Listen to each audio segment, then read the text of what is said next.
Hutchinson beaten by Newton. And the free kick given against Weller. Free kick for Everton. Now the top surface is getting a wee bit slippery now with the rain coming down on this lush grass. Ball to number 11, Whittle. Oh, a great goal by Whittle. Oh, he really saw the gap. Bonetti was in the middle of the goal. Great goal. 38 minutes. Whittle has scored.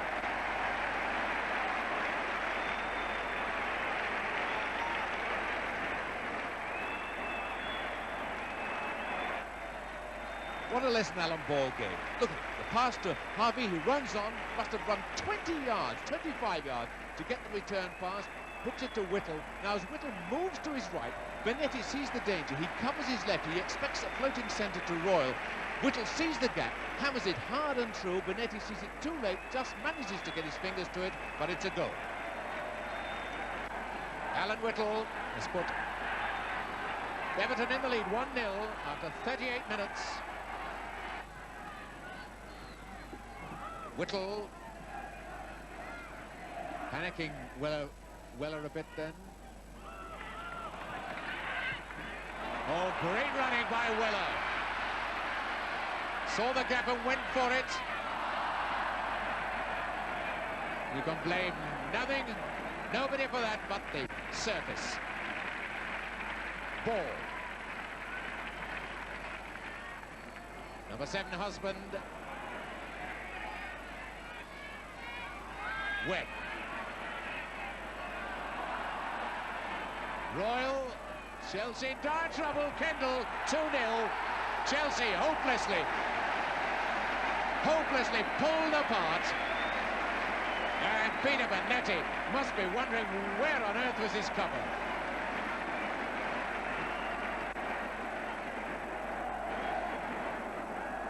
So Kendall has made it 2-0. Chelsea crowd stunned to silence.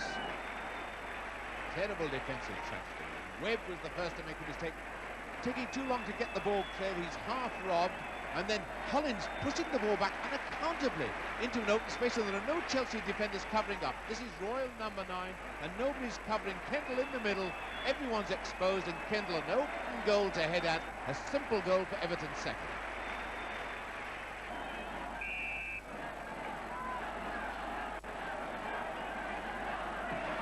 So Chelsea, who opened so brightly, are now at the wrong end of it. So deep in the second half.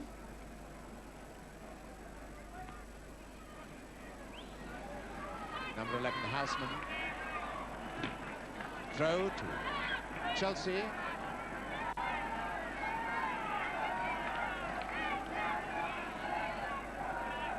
So for the first time in the second half, we see a long throw from Hutchinson, having to wipe that rather slippery ball.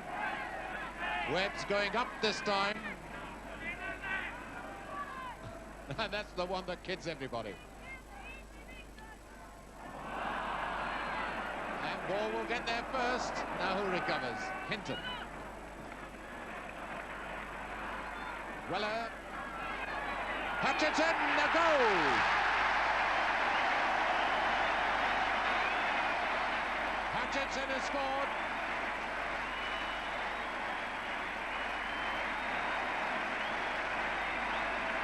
And that's brought out the best of the Chelsea fans. Memories of Tommy Lawton flood back with this one. Notice how Hutchinson gets up into the air before everyone else. He gets up higher than everyone else. It's a perfect example of timing and glancing the ball over 2 defenders into the back of the net. So with 10 minutes left, 2 goals to 1.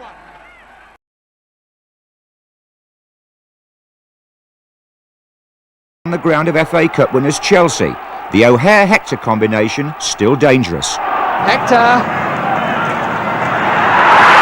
O'Hare opens the scoring. Chelsea caught with only 2 men at the back.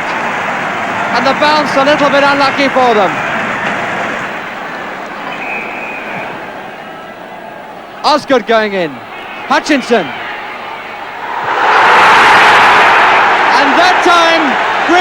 nowhere. Houseman in. Hutchinson in the middle.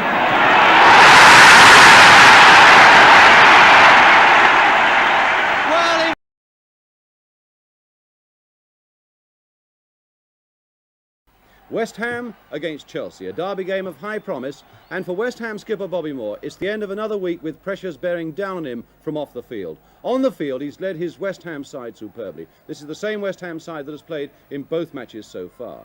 Chelsea have already moved very smartly into gear with 3 points out of 4, and they too feel an unchanged side. Paddy Mulligan still at number 2, keeping David Webb out of the side. Such an attractive looking side, the more so now that it includes Keith Weller in its attack. Hudson. Osgood. Sweeping it nicely there for Ronnie Harris, the Chelsea skipper. Houseman with Hutchinson in the middle and Osgood in the middle as well. This is going to Osgood with a header! Just past!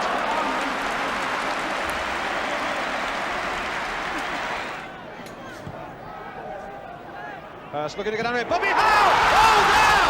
By Bobby Howe on the volley! What a goal! Well, a really spectacular goal, a perfectly placed corner from Clyde Best, and Bobby Howe comes running onto it and hits it probably as good a volley as we should see all season. Bonetti just gets his hand to it, but who can save a shot like that?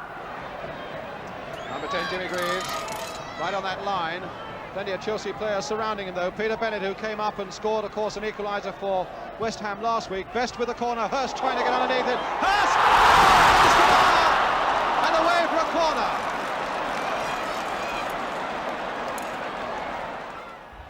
Hollins. Osgood. Beaten by Bennett, and well beaten. Greaves, the ball bouncing nicely for him. And Bobby Howe. Oh, good work by Bonetti. A really scintillating break there by West Ham, with Howe making the extra man on the outside, taking Greaves' pass to perfection.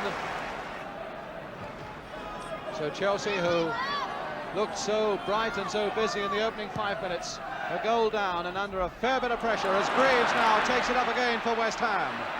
Still Greaves to Hurst. Oh, goal! 2-0, Jeff Hurst.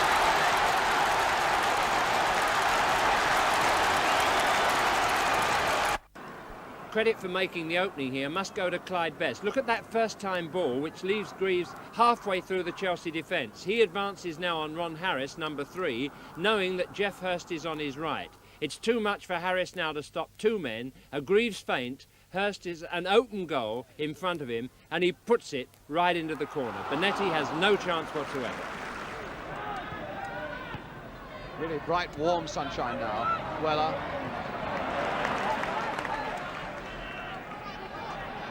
And now Mulligan. Bennett. And Brooking. With a shot. Oh, just past.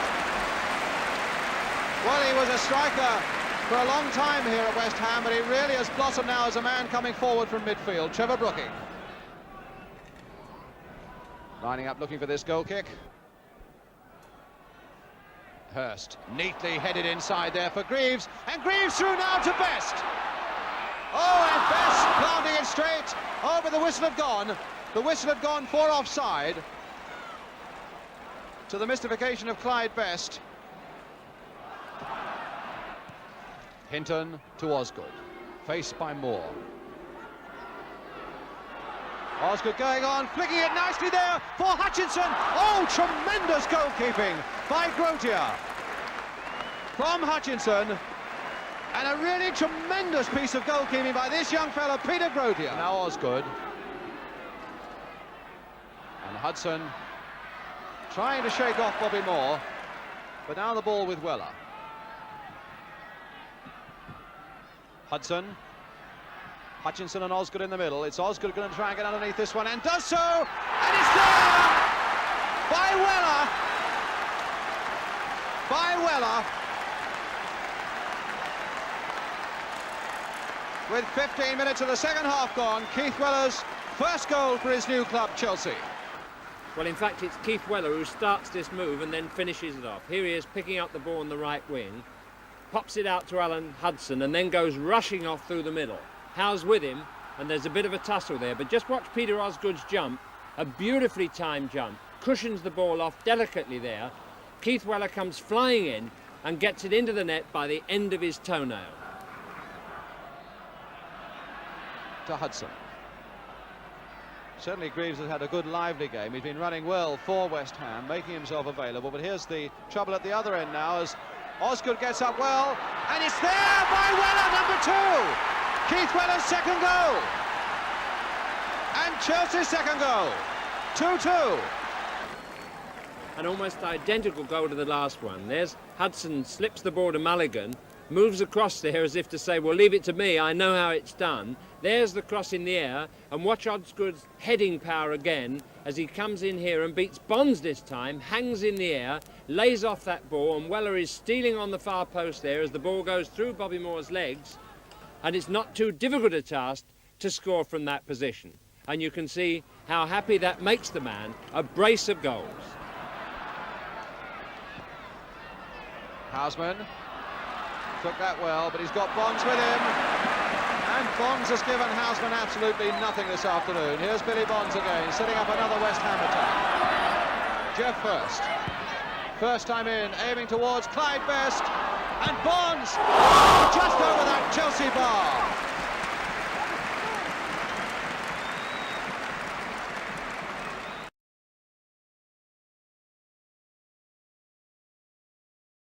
Bridge for Chelsea against Arsenal. A derby game between London's two unbeaten clubs, two successful sides, both of whom won trophies last season. But Chelsea, for whom Peter Osgood is about to have a controversial game, are able to field a much more settled side. This, in fact, is the one that drew with Everton in midweek. Arsenal are hit by injuries and they're filled with defensive players, none better than our guest today, Bob McNabb. A side missing strikers like Radford, Samuels and George, and defender Peter Simpson as well. But in Frank McClintock, they have an inspiring skipper, and today, for a change, we want to show you what captaincy is all about. Here he is going around all the young players around him, giving them a word of advice and a word of encouragement. He's had one with Ray Kennedy, he's had one with Eddie Kelly. In a moment, he'll do the same with young John Roberts as well. McClintock, who really has got this Arsenal side moving, and it's moments like this that make the difference possibly between winning and losing. He's going to make sure that these players go into the game in the right frame of mind. A 53,000 crowd, biggest of the day, now waiting for the kickoff.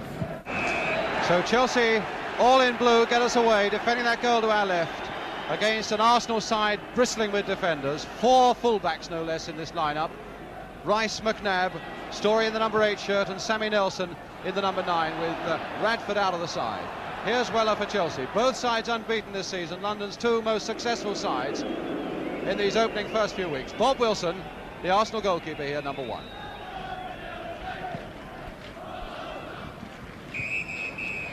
And a push in the back by Dempsey on George Graham.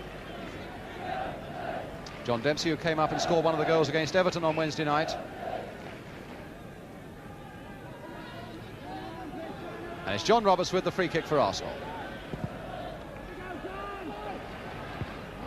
Get it away, the game by Dempsey, beating Kennedy in the air. Houseman. Certainly Chelsea you would expect to make most of the running this afternoon, with Arsenal so crippled by injury and fielding so many defensive players. The onus really is much more on Chelsea. Here's Weller to Mulligan. Hollins, and a poor pass there from Hollins, easily read by McNabb, and now McNabb, having rather committed himself, and supported though by George Graham. McNabb going in hard and failing.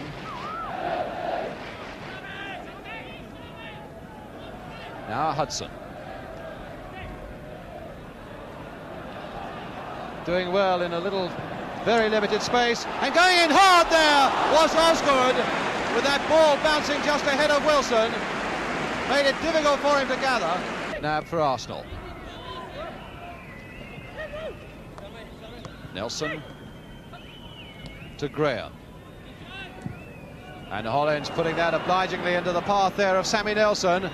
Hollins desperately trying to make ground, and as well for him that Dempsey was right back as well. George Graham with a shot. Down goes Bonetti. Good work there by Bonetti. Right along the ground, just going inside that post. And Bonetti was down brilliantly from George Graham. Played for Armstrong. Hudson watching him. Nelson again with space enough to cross this ball now. Armstrong looking for it. The ball comes through to McNabb with a shot. Oh, and Bonetti grabbing that at the second goal from Bob McNabb, who crept in almost unnoticed.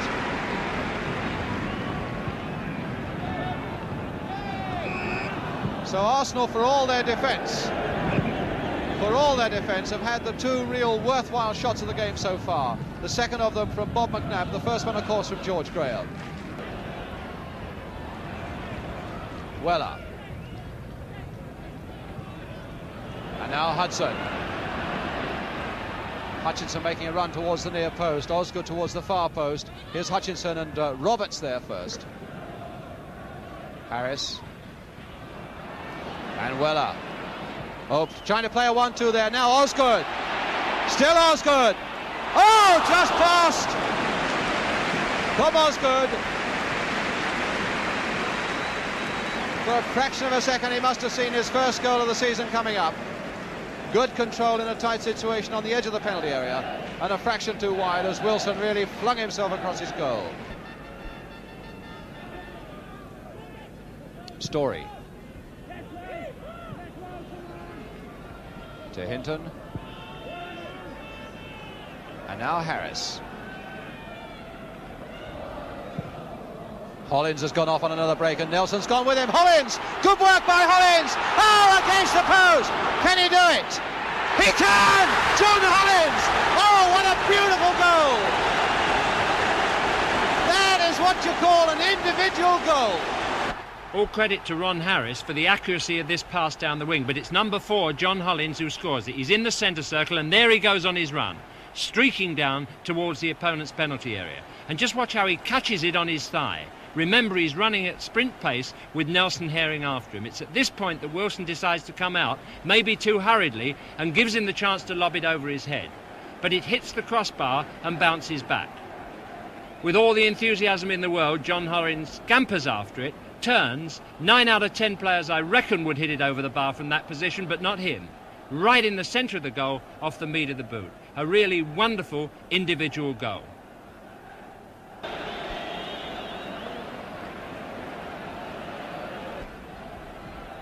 Hutchinson labouring a little bit. He's taken 1 or 2 knocks and Houseman offside.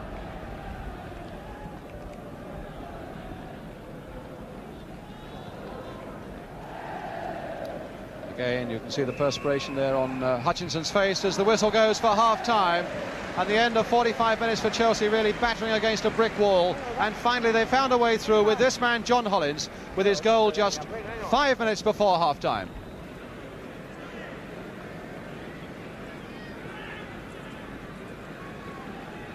So Arsenal then get the second half going. The initiative, I would have thought, must be with Chelsea at the moment, in spite of some superb leadership by Frank McClintock for Arsenal. There's Nelson trying to find Kennedy, but Mulligan to Hollins for Chelsea. Weller. Arsenal's throw. And there's Kelly again. Pat Rice. Kennedy going in, George Graham laying it off there for Nelson. Nelson going past Mulligan, can he turn this one back for Armstrong? There's Kennedy there, and George Graham, and it wouldn't go through to Graham, and Hollins gets there first. Kennedy, in fact, taking just a little too long to get his position right. McNabb to George Graham. And a goal kick.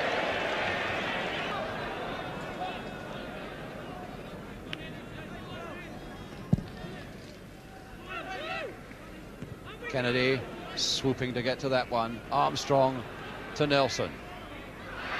No, still in play, says the linesman. So it's George Armstrong. Kennedy looking for this one as well. And number 4, Kelly! Over the line! Oh, a goal by Kelly! Out of the blue!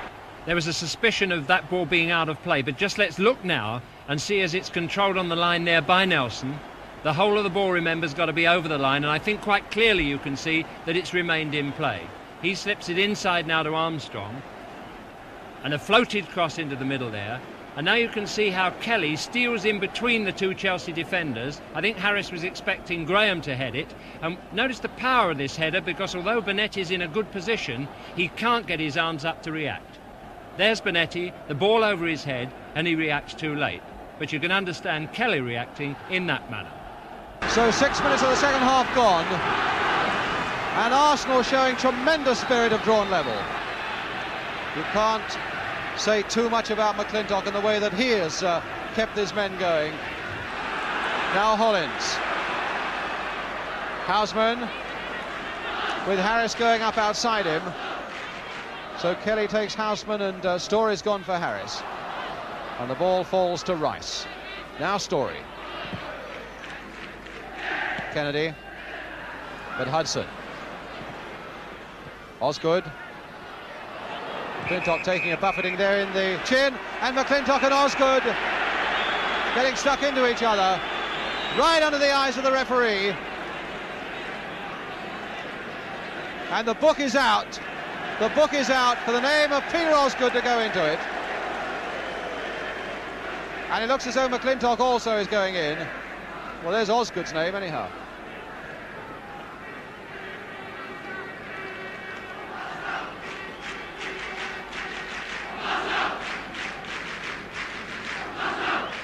And McClintock is furious with Cook, and I wouldn't think the referee would be very happy either.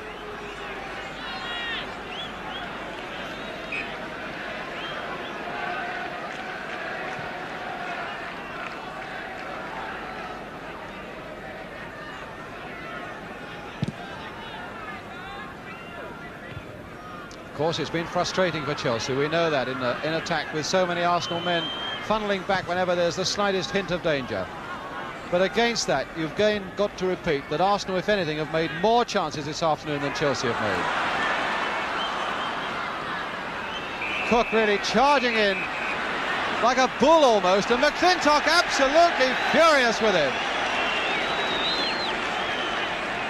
And Cook being sternly spoken to there by referee David Smith. I should think so as well.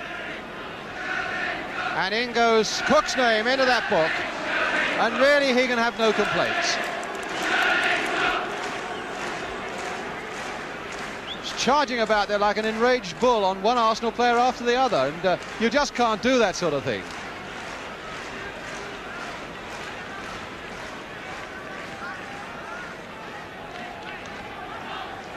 Well, it's been a tough afternoon for Frank McClintock, I must say, with Cook and with Osgood.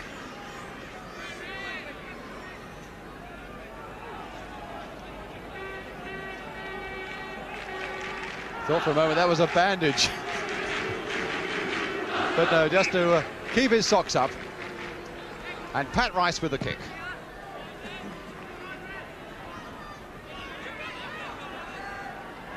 Hudson. Running himself into a fair bit of trouble again. And Chelsea's throw. Well, they've got a little over 5 minutes left now, Chelsea, to make something of this home advantage, and the fact that Arsenal are badly weakened by injuries. Cook. Still 1-1. Osgood. Mulligan in a lot of space down the right. And a good pass there from Osgood to Mulligan. And there it is by Mulligan! Paddy Mulligan!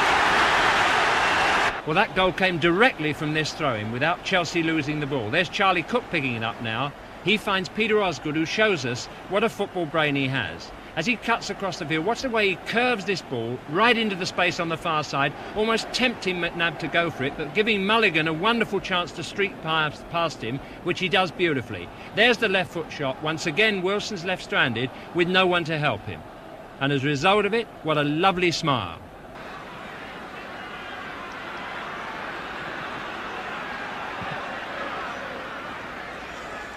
Nobody for the deep cross at all. 2, 4, 6, 7 Arsenal men are back, and if Cook crosses it, Osgood now gone into a position. That's why he had to delay. Now Houseman. Hollins with Harris outside him. Here's Harris. Now can he beat Rice? He's got it across, but not far enough for Osgood. But Cook to Osgood again, a little slow there off the mark, Peter Osgood, and McNabb back to Wilson.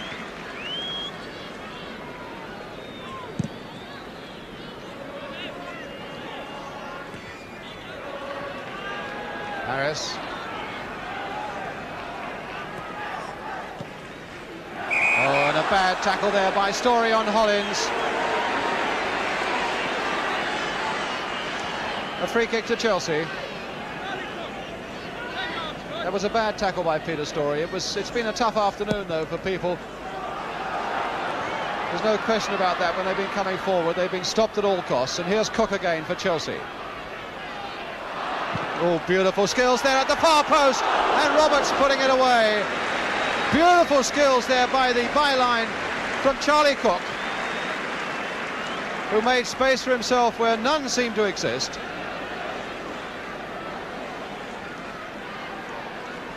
Beautiful play by Cook, and if Roberts hadn't been there to nod it away, then Osgood most certainly would have been there to nod it in.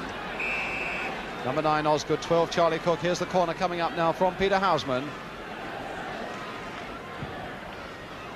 Osgood poised to leap, and Wilson also.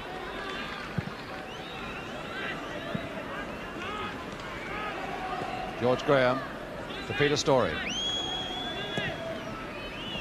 Armstrong losing it to Hollins, and so it's Harris.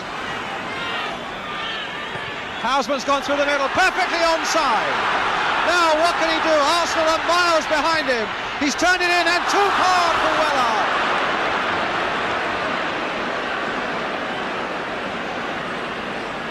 Perhaps kicking himself now that he didn't take on Wilson as well and try to make it number 3. Hudson, and now Cook, and he is offside. That's perhaps what Houseman should have done, but he's offside. Oh, and then he didn't get it in.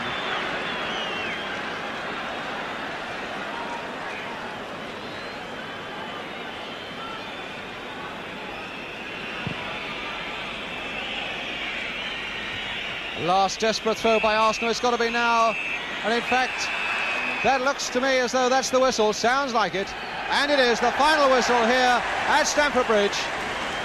A tough derby game, which John Hollins gave Chelsea the lead. There's the number 4 Eddie Kelly, the 2 number 4s. Kelly, who made it 1-1, and then Paddy Mulligan, the number 2 for Chelsea, who gave Chelsea that victory. There he is, so close to the end. So the final score then at Stamford Bridge this afternoon is Chelsea 2, Arsenal 1.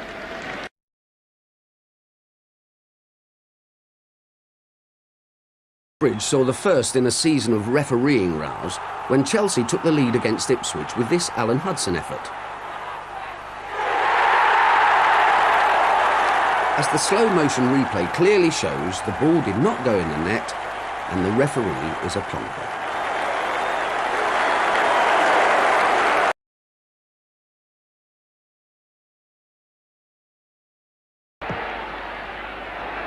Houseman on the far side, and Osgood there as well. Turning it now for Hollins to blast it, and there it is! The first goal! Hollins keeping that in well. Hutchinson, number 2! Ian Hutchinson from Hollins' cross. They're now leaving it for John Hollins, bearing in fast with a left foot drive. From Hollins, what a shot! Ron Harris to Marvin Hinton. So much space again opening up in front of Hinton. Hutchinson playing a little 1-2 with Hinton. Oh, Marvin Hinton! And again, so much space that allowed Marvin Hinton. Now Bantis. Oh, and number 5 slipping badly for Hutchinson. A flick over the goalkeeper.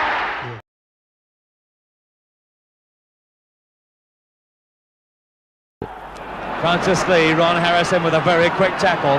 This is Limpardo now as Manchester City build up perhaps their first attack of the game. Pardo. This is Alan Oakes. 20 minutes gone, and it's Colin. What a goal! What a goal! What a fantastic shot by Colin Bell. This is Bell. Only 2 men out for City now. Everyone else is back. Osgood. Weller, what a good goal! Keith Weller, the scorer.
Wearing number 5, Marvin Hinton, holding his place on merit from John Dempsey, who's named as the substitute. Number 10, Ian Hutchinson, fresh from his first under-23 international appearance in midweek against Wales. Well, now the Newcastle United side, and Newcastle this season with an exceptional record in London. They've played 2 matches and won them both. 2-0 against West Ham United, and a fortnight ago, a shock 2-1 win at White Hart Lane against Spurs. Led by the Welsh international number 9, Wyn Davies. The substitute, teenager Stuart Barrowclough, who if he's brought on, will be playing his first match for the club. Frank Clark for Newcastle. And Newcastle really have had problems scoring goals this season, or finding a consistent goal scorer. Their league goals have been shared among 12 players. And Pop Robson, the number 7, is the leading scorer with 4 goals. John Hollins for Chelsea. Hutchinson. Arantoff to Ford. Number 8, Dyson. It's Ford. Hinton for Chelsea. Arantoft. Ben Arantoft. That's nicely bent, and Hutchinson just offside. He's offside. And what a good goal that might have been. Ironic hand clap there from Hutchinson. He was only just offside, but I saw the flag go up the moment he made his move, and the linesman was right in line with play.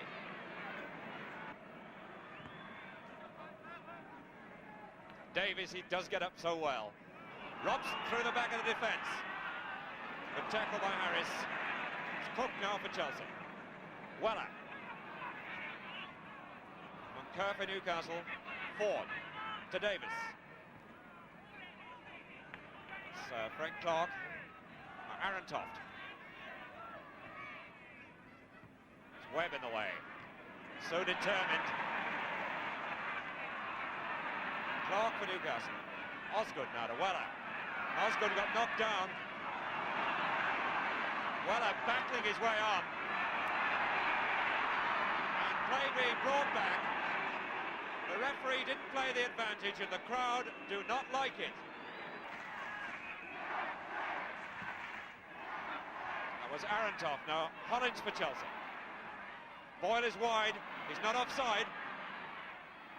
Total miskick. Hollins again, and Chelsea on the attack once more. And he hit the bar! Brilliant effort by Hollins with the goalkeeper off the line and beat. Now Robson. This is Hinton for Chelsea. Harris. Cook. Houseman. McNamee. Gibb. Harris. Hutchinson. Osgood. Beautiful ball. Weller.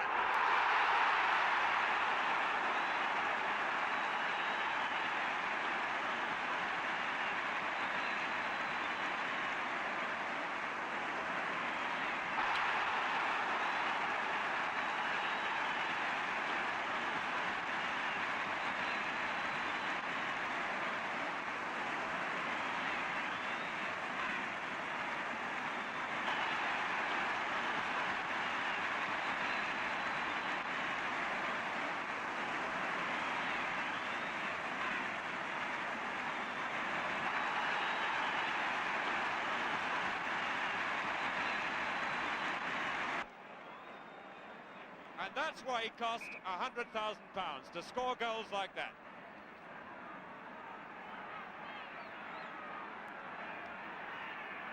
That's Arantoff now back to Clark. And Newcastle have conceded the goal that in the first 15 or 20 minutes Chelsea looked like scoring. It's Weller and Robson clashing. And Weller winning. He's really on fire now.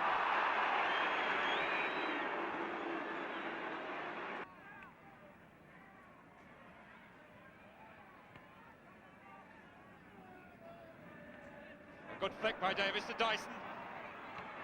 Oh, brilliant goalkeeping. Peter Vanetti in just the right spot. Skip. Houseman. Good play. Harris. Moncur. McFall to Moncur. And he's being kept under pressure. Clark. Or rather Craig. Bad ball. Collins. Again the linesman.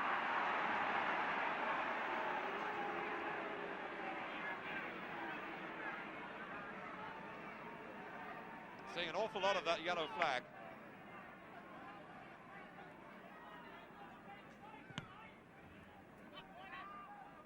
Davis, brilliant. Davis getting these flicks in the air. That's Robson. Pop Robson, number 7, but Davis is the man causing the trouble. Houseman. Harris.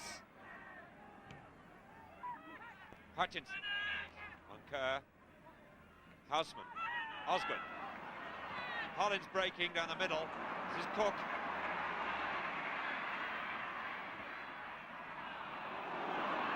Goal kick.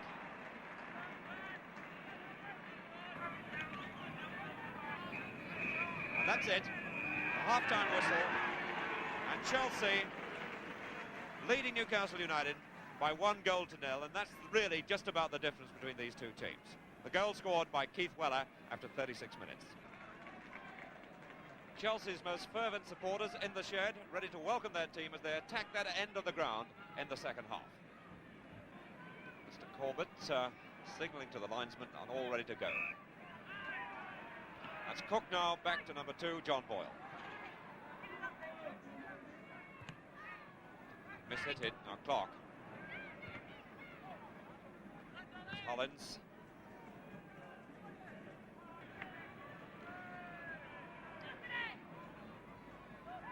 Hutchinson this time with the throw. Houseman. And Clark had to concede the corner. And Hutchinson's quick throw and Houseman's quick thinking created that situation.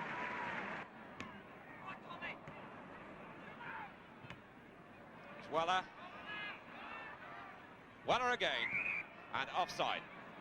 Osgood was offside.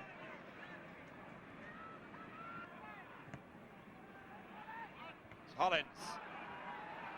Powering his way forward. Weller.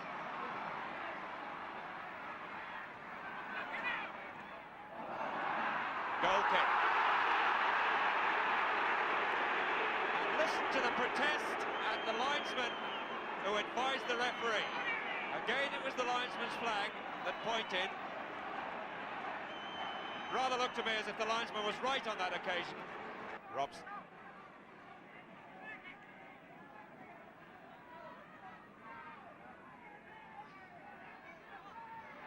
Persistent, but he's in trouble. Now Hollins. He's got Hutchinson only in front of him. And Weller wide. Hollins. Hutchinson, and a great save. A fine Chelsea move. The move and the save being applauded by players and spectators. Osgood. That's Gibb for Newcastle. Harris for Chelsea. To Houseman. Hutchinson was pushed. Harris, Osgood, and the flag up again, and Osgood penalised. Well, these linesmen are certainly making a name for themselves.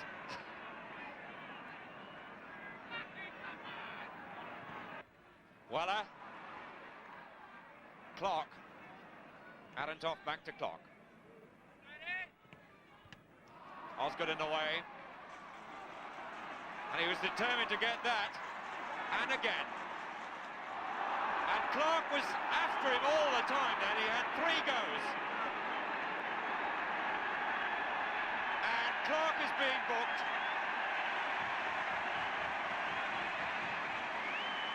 And that booking was inevitable.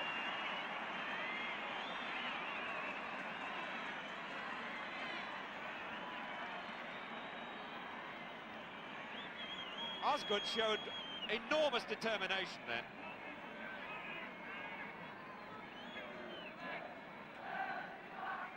Houseman with a kick.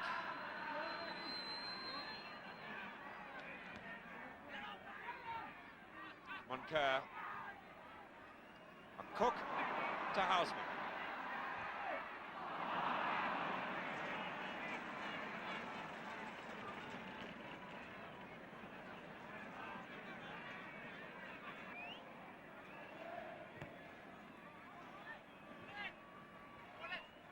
Boyle, Arentoft, forward, and he held Boyle. But there's not going to be time to take that kick because the final whistle has gone. We make it a few seconds early to bring to an end this untidy match. One with a goal by Keith Weller after 36 minutes.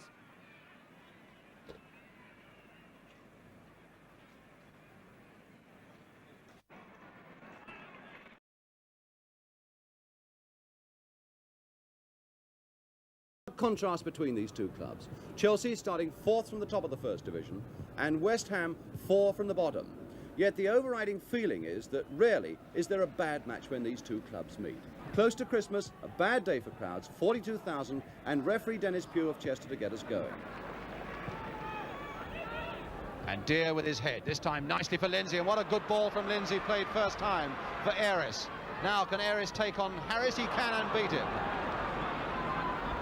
And Houseman, oh, and Harris getting in very hard there, and he sent Osgood away, and he's onside all right. Osgood, that must be it, Peter Osgood. A really decisive break there. After Harris had gone in hard on Aris, and found Osgood, who really tore the West Ham defence what was left of it apart. A fine goal then by Osgood, and one he badly needed. He'd scored only 2 in the league so far this season, 4 altogether, and now he makes it 5. There's Geoff Hurst on the left, and on the right of that picture, Ian Hutchinson, 2 of the bravest strikers in the game, both out with injury. Bobby Moore then at the near post. They got Lampard at the far post, and they got Ferguson in between them. And by the way, Chelsea are winning the ball in the air, they might need them. Cook with a corner. And this time, Eustace getting it away. Osgood! Oh, it's there by Osgood, number 2. Just over that West Ham line, with 22 minutes gone. And Chelsea was delighted. So although West Ham have looked so vulnerable in the air, that goal came from the ground, as indeed the first one did. Well, now his form really has come back, Osgood, and he'll be well delighted. Now Aris. Greaves playing it off for Brooking. Brooking forward now for Deere. Can Deere turn it in? Good work by Bonetti. My goodness, Deere was given a tremendous amount of room there by that Chelsea defence.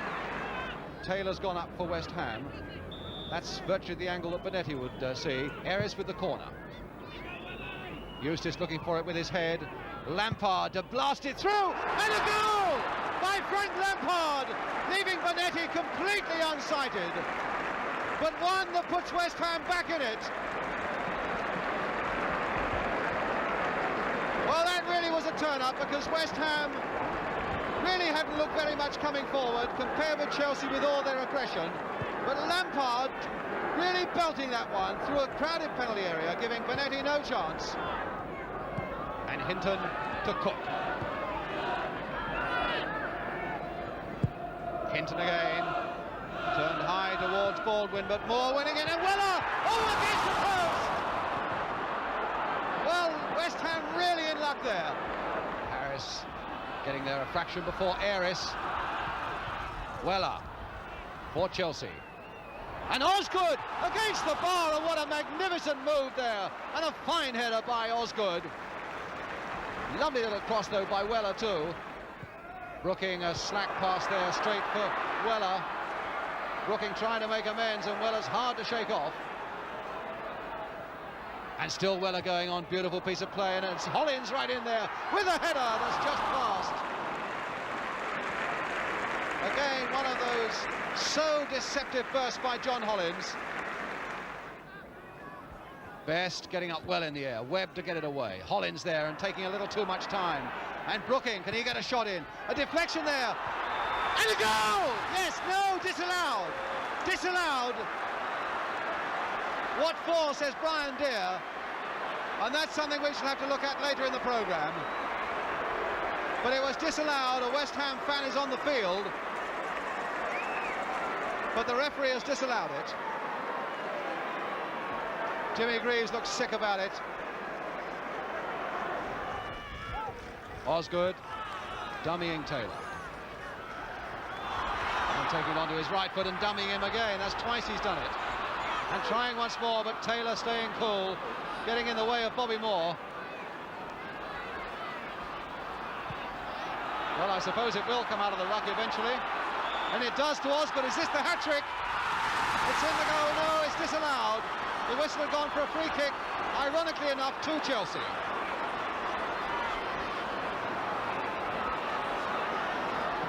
Osgood, I suppose, a little upset that the referee didn't allow the game to go on and so allow him to achieve his hat-trick. But the free kick is for Chelsea.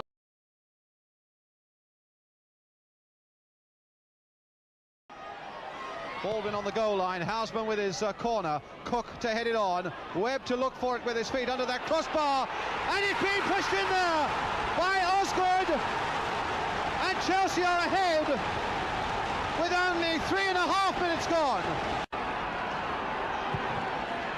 Up under Benetti's crossbar, and he's in trouble, and he's in the net, and it's been given, but it could have been any one of 5 or 6. John Sewell.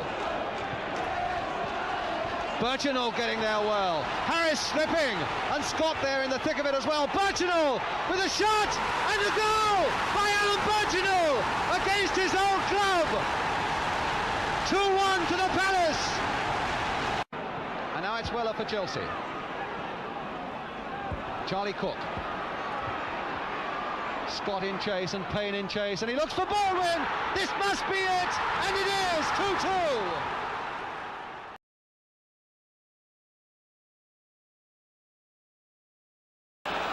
Chelsea coming forward, but there are plenty of City defenders back as well. Osgood taking one of them out of the game anyhow. Trying to make his way through. Oh, good work by Osgood. And a fine save at the end of it by Corrigan. Now Bell.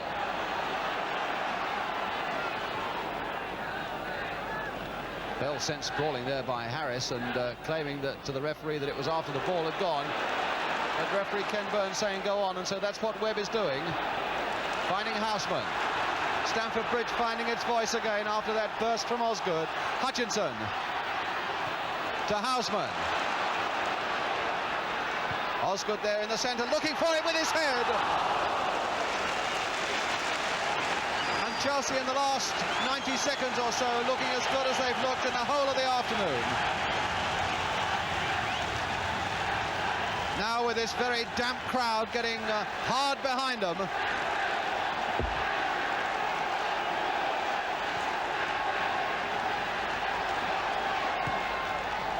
Bell.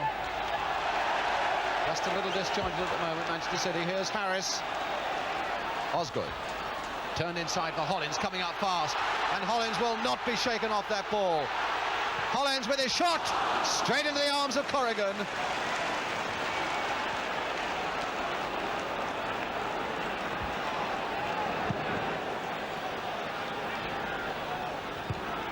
Hinton winning that one well in the air from Bell. Hutchinson fighting hard, but the ball cannoning off man for Oakes.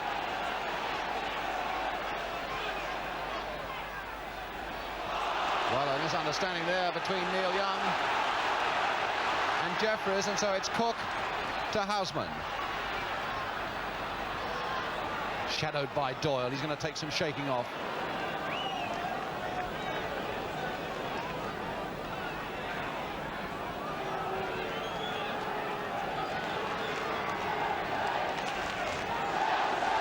Houseman's throw. Osgood. Heslop snapping away at him all the time. All good play by Osgood to find Harris. Back to Osgood again. And now for Houseman with time to cross one. Hutchinson at the far side. Well, he had it in two minds there, whether to nod for goal, whether to nod back to a teammate. And it might be easy to make the decisions up here, but it looked as though it may have been the wrong one that he took.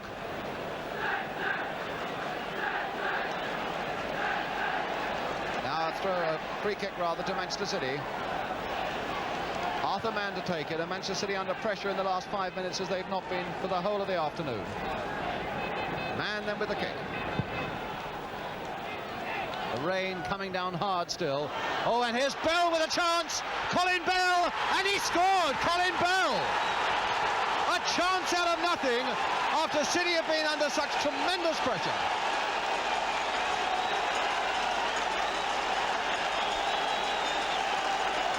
Colin Bell, who sneaked in there so fast and kept his head and finally planted it wide of Bonetti. And it was Colin Bell who scored in a 1-1 draw here earlier this season in the league.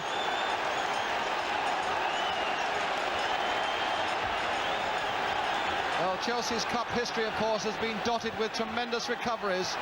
And now it looks as though they'll need to have another one on their hands. There's Hutchinson going in hard. Well, it's a corner to Chelsea. Well, Malcolm Allison there on the right of your picture with Albert Alexander, the chairman of Manchester City, on his right. On the left of our picture, must be well pleased. Here's the corner. Curling under that crossbar. But the shade from Chelsea's point of view, the wrong side of it.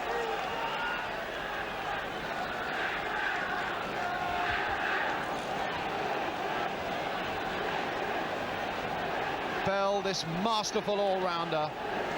What an example of how to keep your head when the chance comes.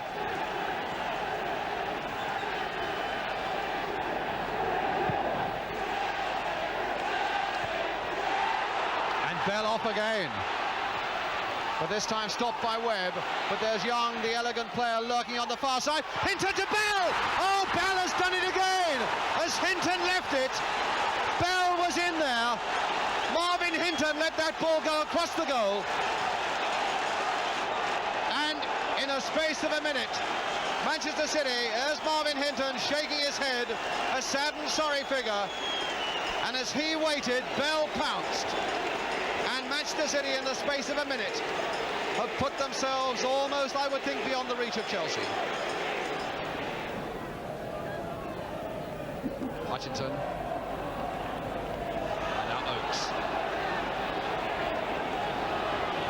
Chelsea comes striding forward. There's a few gaps at the back there, and here's Oakes with a long run, and Young now.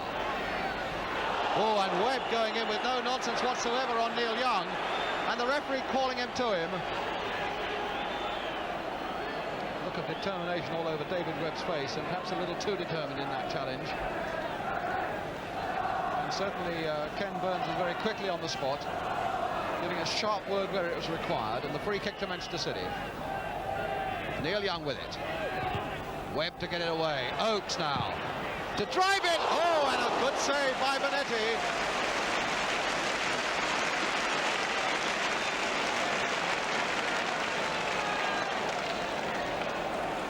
Good fierce shot there by Oakes, and beautifully timed by Bonetti with the rain in his face. Finding just the moment to make contact with the ball, to flick it over that bar. So it's City's corner. Neil Young.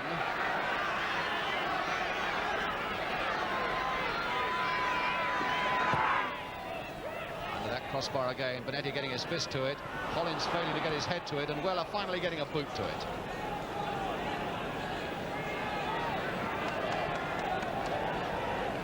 Ballboy then giving it to Alan Oakes.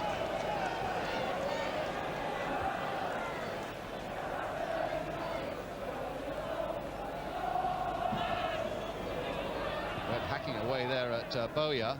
And the referee, in fact, telling David Webb, I saw the way that you were kicking rather furiously at the ball, and it seemed almost at the player as well, but he's taken no action. But he certainly let David Webb know that he was watching him. Here's Young. Jeffries, overhead again. Webb getting it away, not very far. Houseman going in the nick of time as Doyle and Oakes came in front. Now Hinton.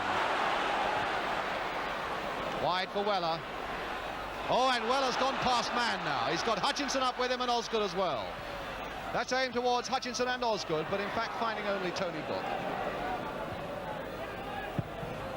Noticeable too how quick the Chelsea burst was, but how much quicker the Manchester City recovery was. There were about 5 men back in that penalty area in no time at all. Oakes nodded on nicely there for Young. Playing some nice stuff now, Manchester City. Jeffries. Book. Doyle. Book again. A little chip there, and Young to flick it on. Hinton to get in there first. Now it's Houseman to Hollins. Houseman away again. And Hutchinson's made that burst towards the near post that he makes so often. But it was really an impossible situation for Hutchinson. It wasn't to his head which he wanted.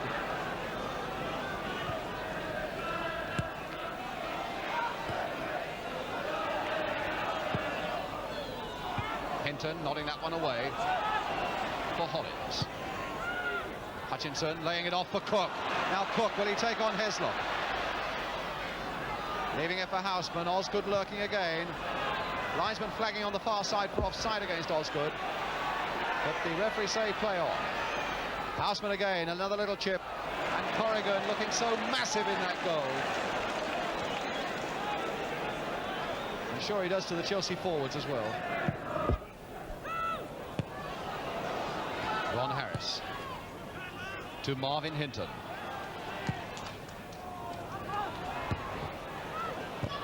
Heslop once more there, and Doyle claiming that the ball came off Houseman as it went between his legs, and the referee agrees. This fellow's looked a giant in the middle of the field this afternoon for Manchester City as well, Mike Doyle.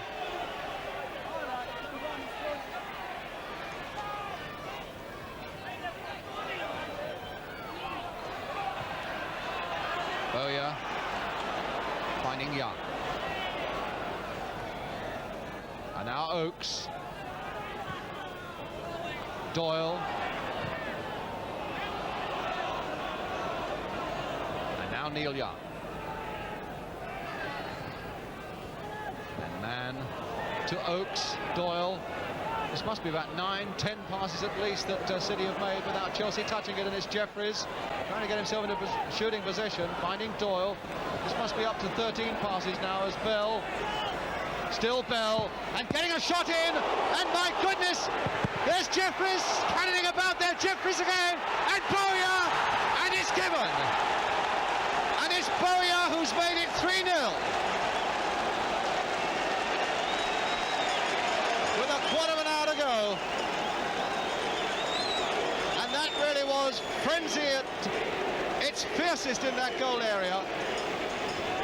As Bell put in the first shot that counted, and then there was all sorts of scrimmaging around there until it finally ran loose for Ian Bowyer to put Manchester City 3-0 into the lead.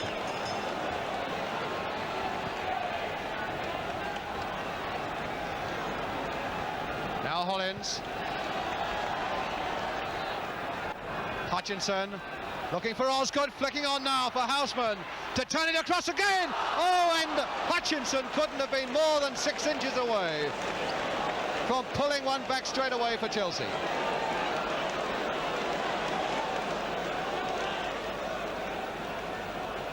Well, the Chelsea fans going home there, some of them, with a quarter of an hour still to go.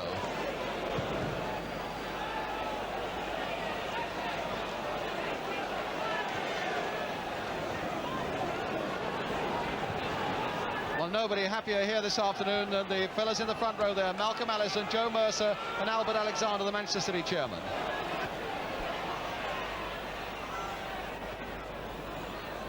Boyle and Chelsea's throw. All this without Francis Lee, would you believe it? There he is, Francis Lee, still obviously playing a very active part in that dugout. Hollins then to take the throw for Chelsea, and Peter Osgood has gone off up the tunnel. Now going up the tunnel now, there he goes, which can only mean that John Dempsey is on. A substitute now on for Chelsea, which won't do anything for Chelsea's striking power for sure, with a defender now on. It's John Dempsey. Hutchinson's gone roaring forward again, but it's Houseman down the left. Played first time towards Hutchinson, and now with Webb right up there. Can Webb force it home? No, he can't, but he wasn't so far away from doing it.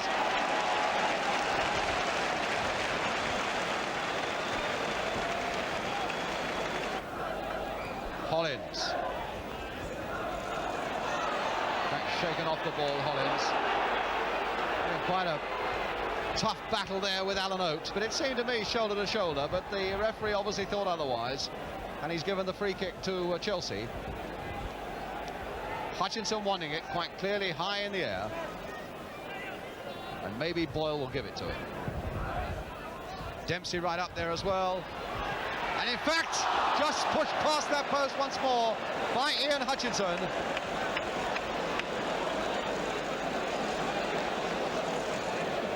Still these odd chances coming Chelsea's way, and I suppose even a goal would give it an air of respectability.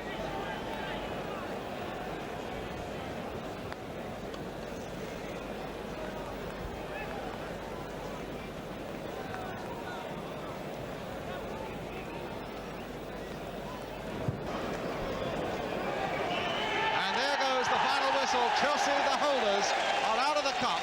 And for my money, if they can keep this form up through the succeeding rounds, it's going to take a very good side to beat Manchester City as we go through towards Wembley this season. Colin Bell, scorer of 2 of those Manchester City goals in the second half. And Ian Bowyer, of course, who got the other one, but it was Bell who put that first shot in, and Bowyer, the number 10, who finally finished it off to make it 3-0 then to Manchester City.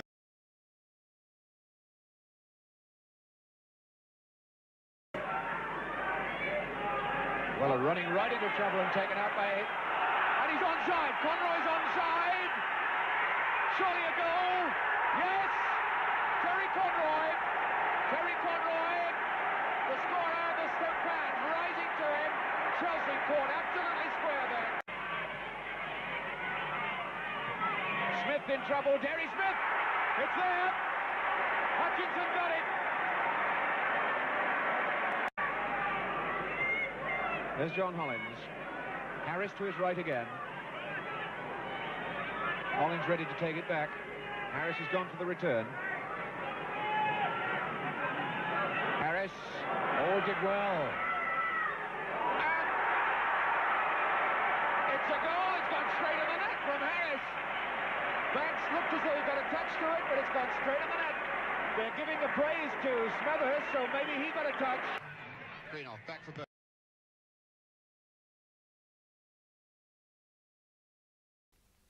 Chelsea also saved all their goals for the second half. The Spurs attack here, which ends pretty weakly. But after a couple of minutes into the second half, Chelsea took the lead. A corner was forced on the right. And watch out after some indecisive play by the Spurs defence for number 7, Keith Weller. A tremendous shot rocketing past Jennings. Weller has scored for Chelsea against his former club, Spurs. Chelsea 1-0. 20 minutes later, Spurs got the equaliser. This time, the goal came from a cross by Cyril Knowles and was eventually put in by Martin Peters, number 10. Another very good goal, a typical Spurs goal, 1-1 and everything to play for. And in fact, the winning goal came from Spurs, scored by number 9, Martin Chivers, just 3 minutes later. And so this London derby ended Spurs 2, Chelsea 1.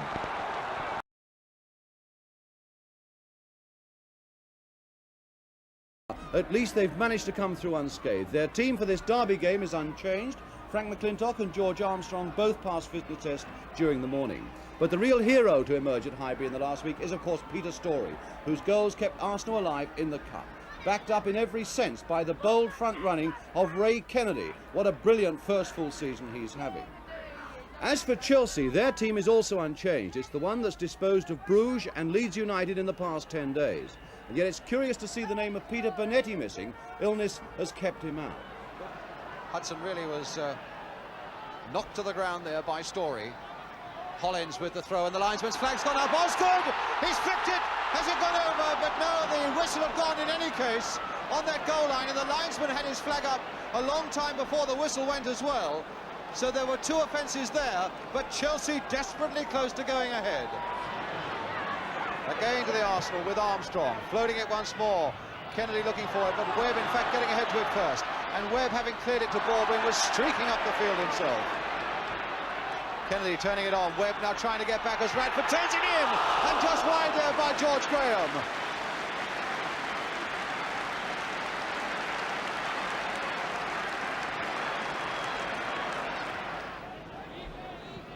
McNabb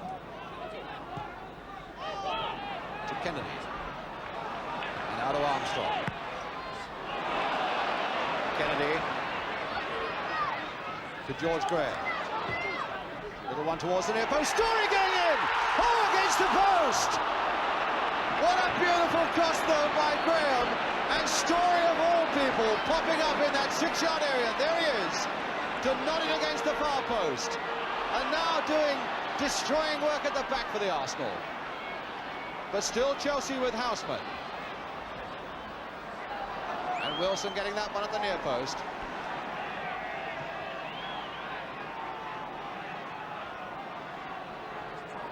Charlie Cook with the corner though. Dempsey and Osgood. Dempsey getting ahead to it, and Baldwin to flick it in, but in fact the whistle had gone, because Dempsey was levering himself up onto the shoulders of an Arsenal defender. Tremendous crowd, and obviously any vantage point at Highbury this afternoon is a very good one indeed.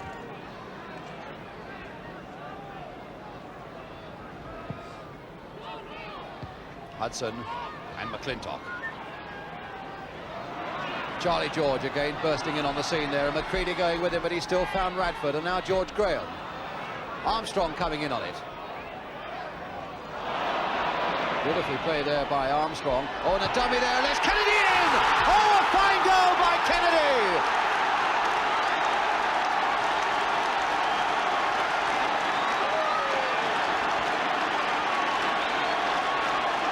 Armstrong played his part, George played his part, and so too did Ray Kennedy.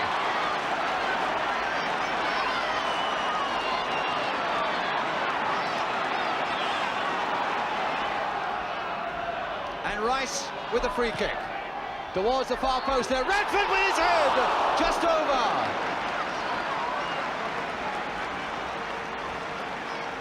Climbing well at that far side, John Radford. Hollins now to drive the free kick. Dempsey looking to get underneath it, but it's Hudson. Told to float it back again. This time Simpson was up there, and Cook. And Dooney just over.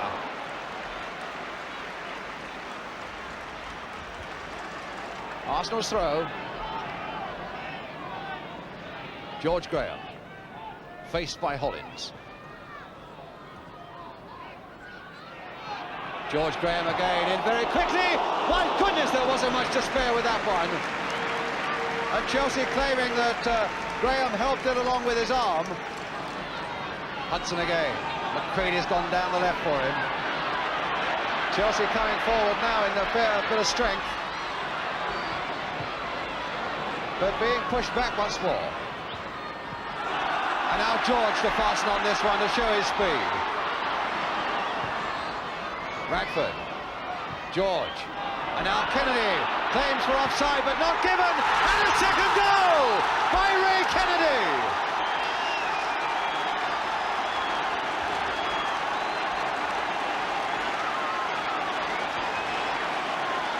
George absolutely delighted, and as that one came across, Chelsea were standing still, and Kennedy controlled it beautifully to hammer that ball low past Phillips to put Arsenal 2-0 ahead. Well, Bertie Mee, the Arsenal manager on the left there, very satisfied, I would think, with the team's second half performance. Now 2 minutes of injury time gone.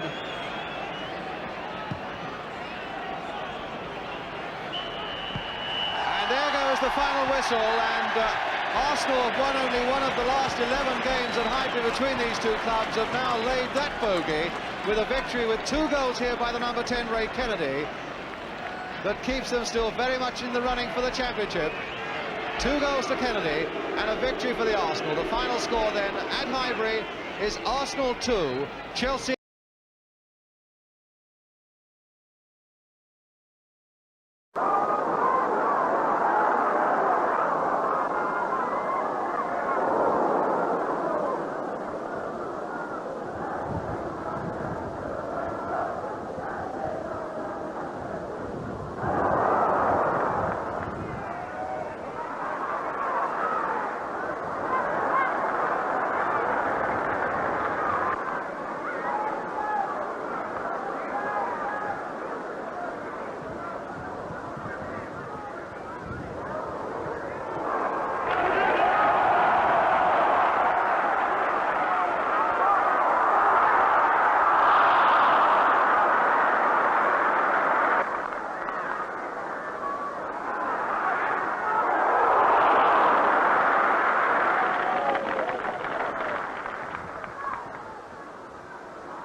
Bridge and Chelsea against Coventry. A damp and a windy day and a match between two sides with contrasting outlooks. Chelsea still heavily committed, of course, in European competition.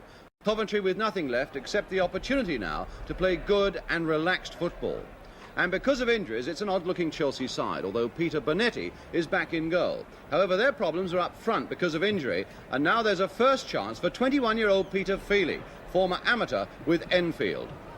As for Coventry City, they look strong in defence and midfield, but a little shy in attack, and a lot will once more depend on the prompting of their youngster Willie Carr, still only 20, and more impressive with every season.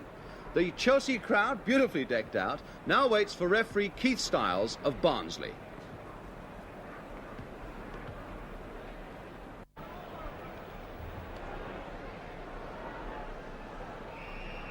So Chelsea then defending the goal to our right, all in blue, get us away. Coventry today in their second strip of green and black stripes with black shorts. And Feely getting a touch of the ball, rather a hefty pass back there to Dempsey that made him scamper back to Peter Bonetti back in this Chelsea side, who has a testimonial, in fact, on Wednesday week here against Standard Liège. Nobody can doubt that if anybody deserves a testimonial, it must be Peter Bonetti after his years of wonderful service here at Stamford Bridge. Here's John Hollins. throw then to Chelsea. Ron Harris with it, the Chelsea skipper.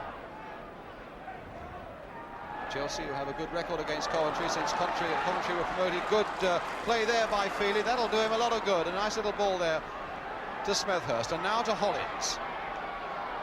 Weller and Boyle combining on the right. John Boyle, good looking cross. And my goodness, Feely was very nearly in there with a chance for a header. Smethurst here as well.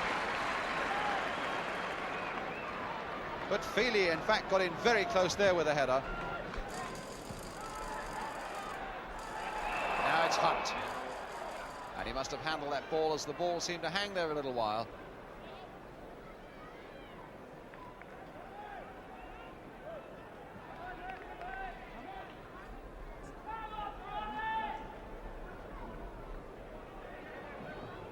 It'll be Dempsey then to take it.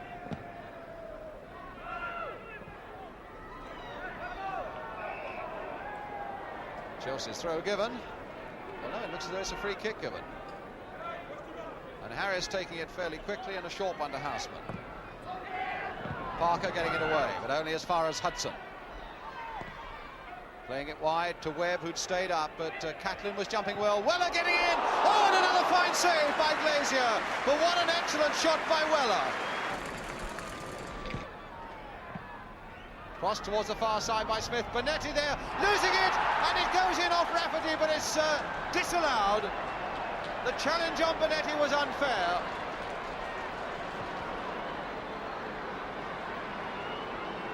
Coventry fans in the crowd don't like it, but there can't be many doubts about that.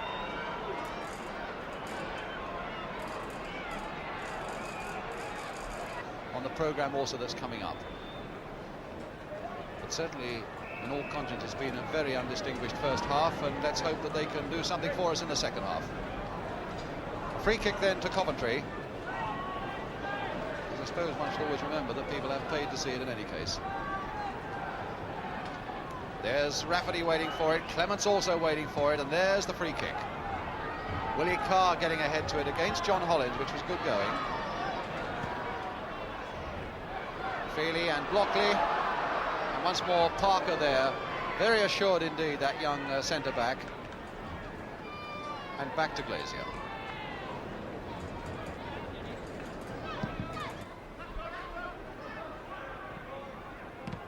Harris. Weller.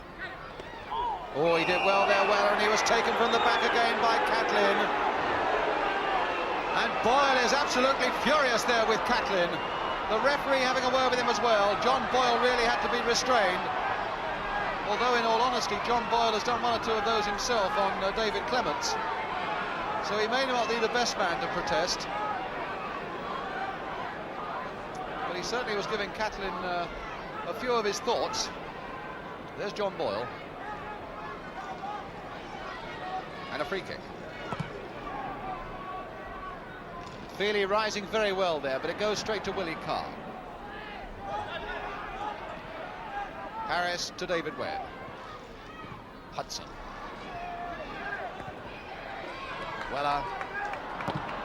Harris again. Nodded away by Machin to Mortimer. Now to Carr. Carr putting it straight into the body. Oh, and Carr taking down, or rather, Boyle taking down Carr. And while the referee was not looking, Rafferty goes on, with Carr and Boyle having a little affair of their own, which the referee, in fact, noticed. So he had to have eyes in two places at once, watching Rafferty go on and watching Boyle and Carr getting involved. So it's going to be Chelsea's corner, and quite honestly, it is only from these set positions where they bring a few men forward that they have any real threat for Coventry in their own area. Here's Smethurst, let's see if they can make something of it. And there's Webb going in, and there's Feely just past.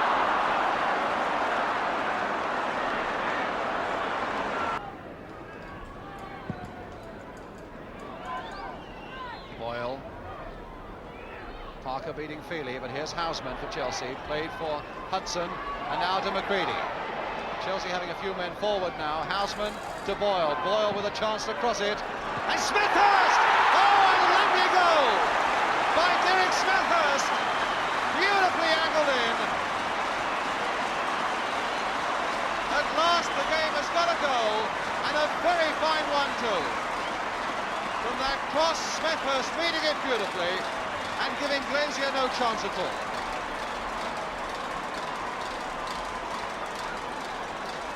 So with something like 13 minutes to go, Chelsea at last have broken through that Coventry barrier.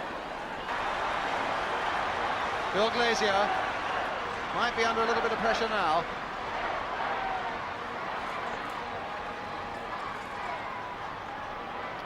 And Houseman with the corner.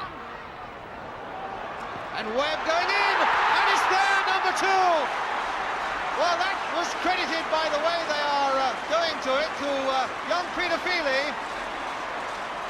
But I don't think he could have known too much about it, but Chelsea are now 2 into the lead.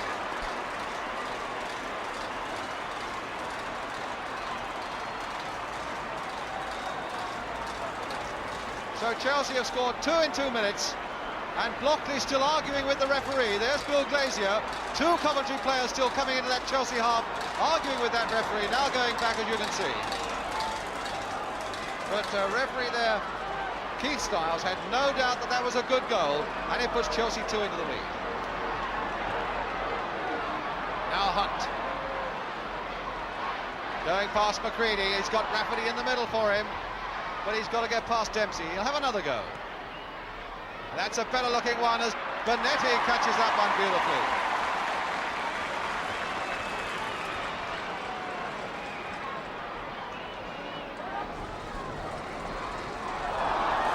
Houseman, way on, says the referee.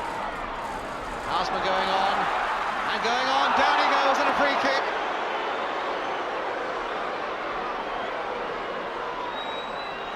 Matter of what, 2 yards outside that Coventry penalty area, left of centre, given away by Jeff Blockley.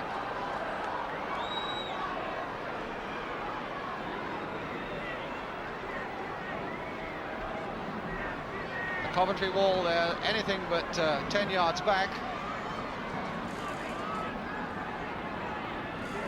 Hunt and Machin in there, and Smith, and Mortimer, and Houseman joining them. Hudson is going to take it, or is Weller? Both loitering behind that ball. The wall is waiting and anxious. And they're claiming that Willie Carr is anything but 10 yards off the ball, and I sympathise with Chelsea, although the referee is saying get on with this game. No, maybe he's not. He's saying don't take this kick until I've gone back 10 yards.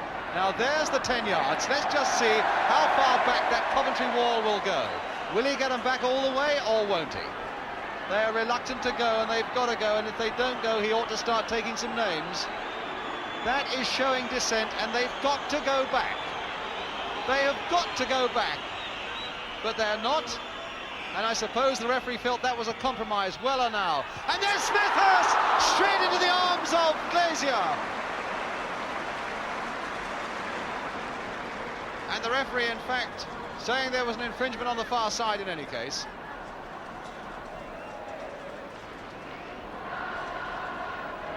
But a really exciting bit of action for all that.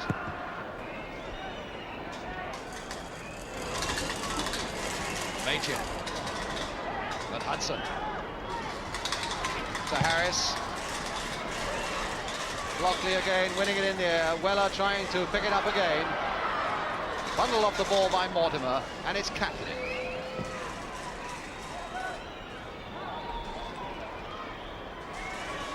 Boyle going in on Mortimer. Goodness, that was a rather cruel challenge again from the back.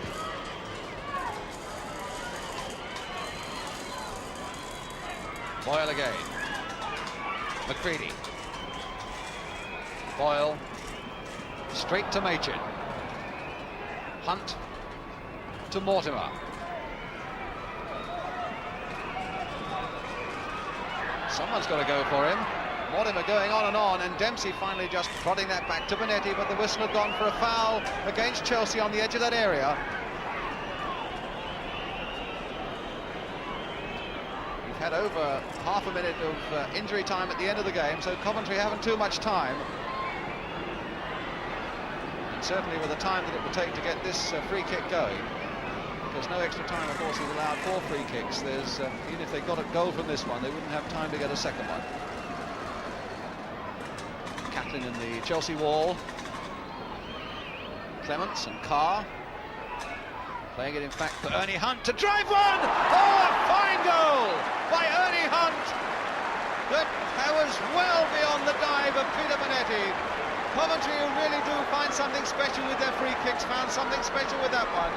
Touched off nicely for Ernie Hunt to hammer it past Bonetti. So Coventry pull it back to 2-1, and we've now played just about 2 minutes of injury time.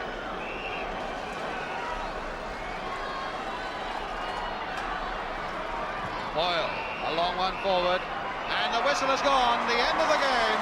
Coventry having pulled that one back almost at the end. Here's Smethurst, who got Chelsea on the way with the first goal, and young Feely, who got the second one in his first game for Chelsea. And then, of course, right at the end, Ernie Hunt hammering in that free kick to make the final score here. We had a nice late flurry. The final score here at Stamford Bridge, Chelsea 2, Coventry City 1.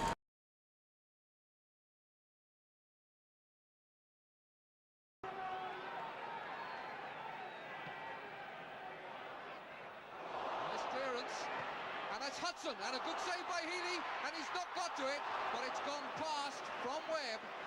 Webb running a corner, but Mr. Schultz says a goal kick.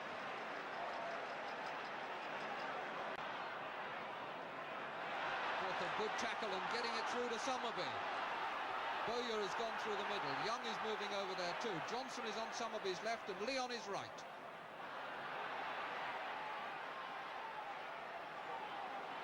Beautiful work by Lee. And a great shot!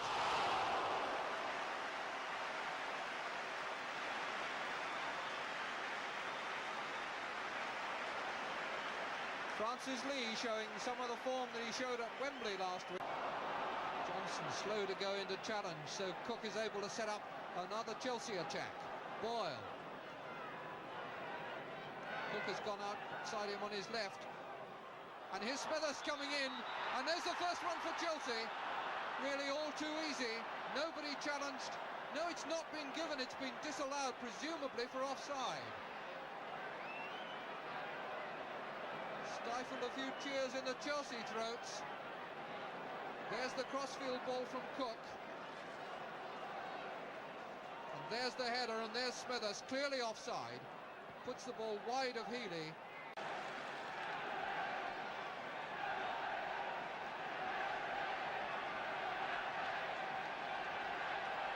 Weller to take the free kick. Dempsey on a run towards him, and it misses out, and it's gone in off the goalkeeper. Healy caught with one eye on what was happening in front of him, and that one really does count.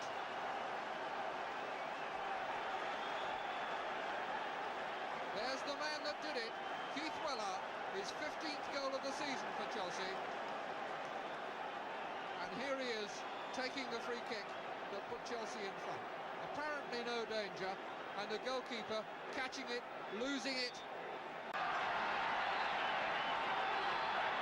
Manchester City keeping two defenders back, everybody else in the penalty area as Summerby takes the corner. Lee. Can he thread it through? Heslop. Bowyer.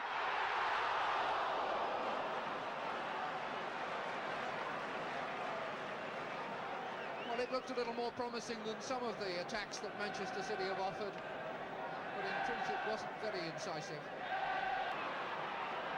It's virtually a two-man attack, Bowyer in the middle.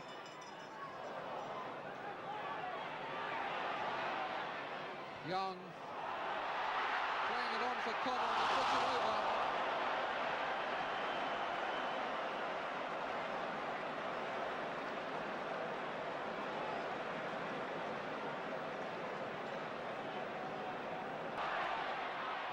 Donachie. Lee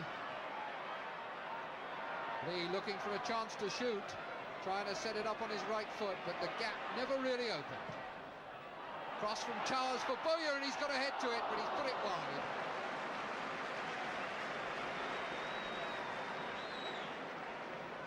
Ian Bowyer, who's had very few opportunities in this game. Onside, Hudson with the ball and Houseman in the middle.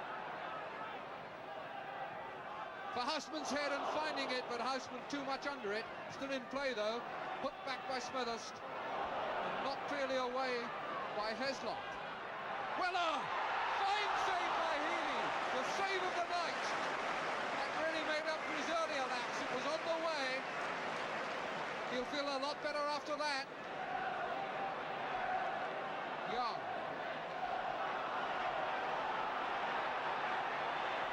Webb coming forward, trying to play for a bounce off a player's legs that he didn't get.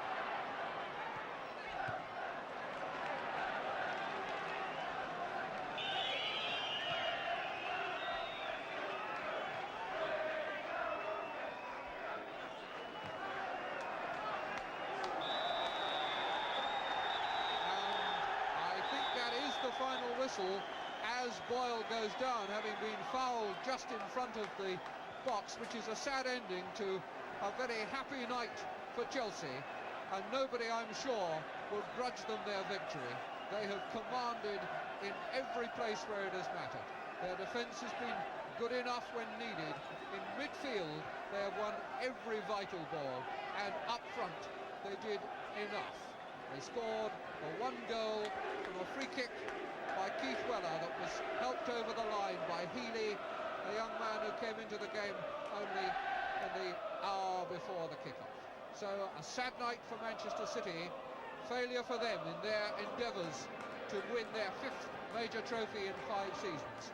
But a good night for Chelsea, who now go on to the final in Athens, where they will meet Real Madrid or PSV Eindhoven on May the 19th.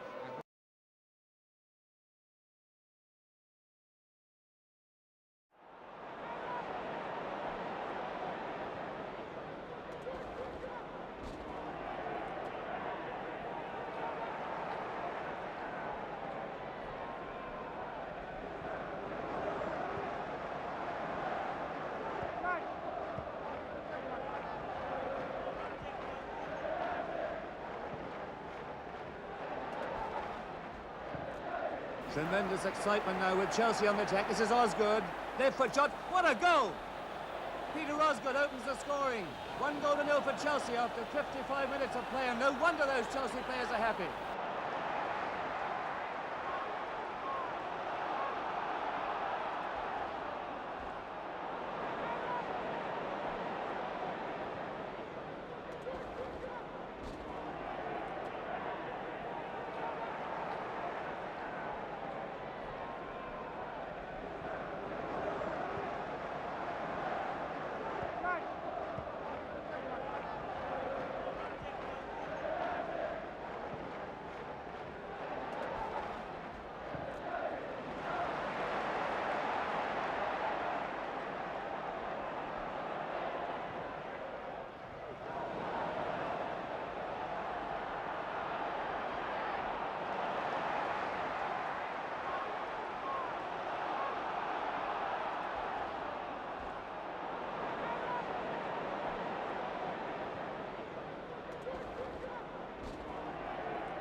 Only seconds remaining. It's Zocco! Zocco's equalised. There's an appeal for offside. But what a killer. Only seconds remaining. The score now 1-1.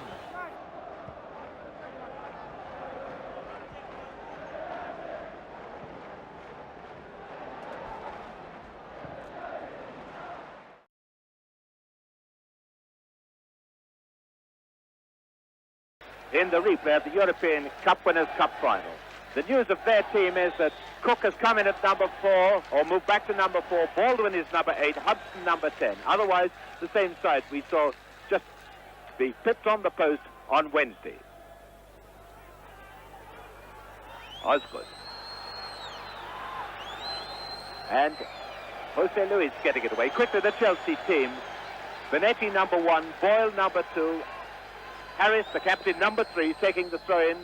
Houseman.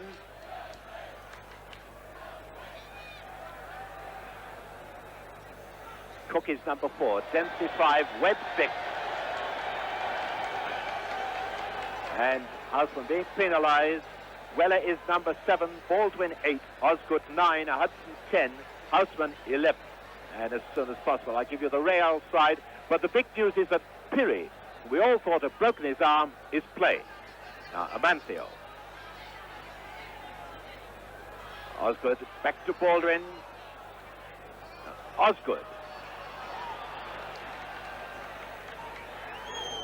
And again, an infringement by Chelsea. Free kick to Real Madrid. Ron Harris, number 3 for Chelsea.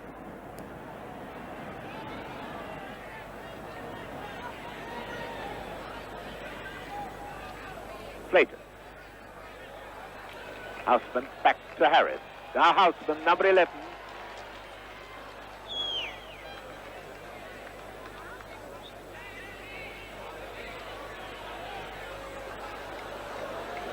Zé Luis.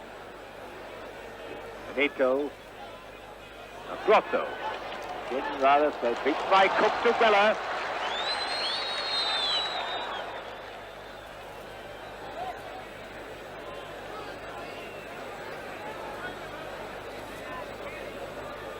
Jose Luis. Montenegri to Velasquez.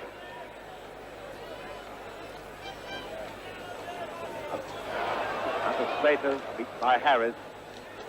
Certainly Chelsea looking the faster side, much sniffier than Real.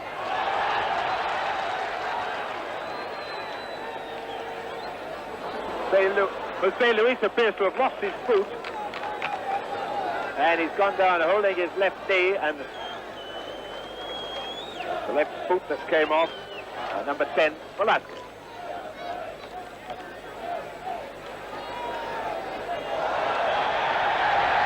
And a foul by Cook. Ref. Dempsey moves right up into the penalty area. Chelsea trying to keep the pressure on Real all the time. Baldwin.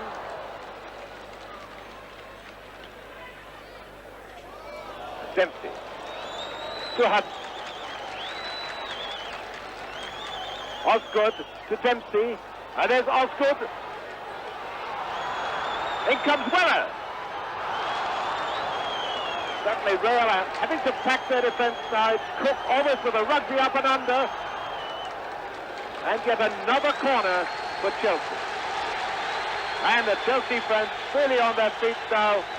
And the Greek fans getting up with them because they feel that Chelsea of Real going backwards.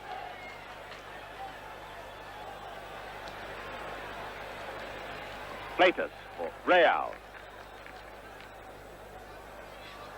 The man to watch, Amancio. And he's being pushed in the back then. And he's looking terribly aggrieved that he's not got a penalty. Now Hudson is the first dangerous break we've seen from Real Madrid in 21 minutes. It almost produced a goal. Cook to Hudson. Hudson.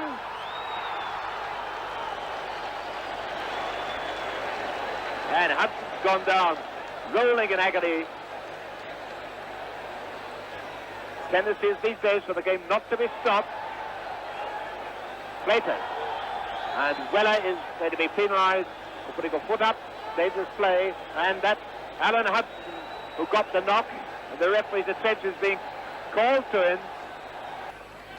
Houseman, number 11. Cook going over to help him.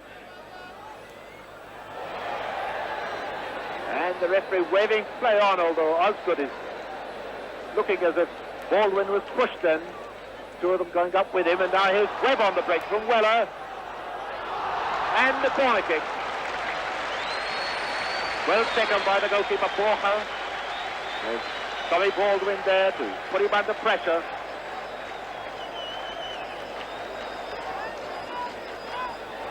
Certainly Real Madrid not enjoying themselves in this Cup Winners' Cup final replay. Cook to take the corner.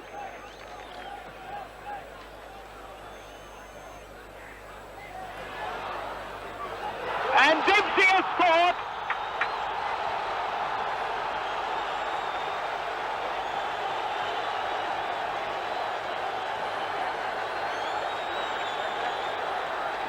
Well, Johnny Holland almost hit the roof when that one went in. Feeling a lot better, I should think, now, are you, Johnny? I can imagine John Dempsey's very pleased with that. Very pleased indeed. He had a similar one in the cup final at Wembley.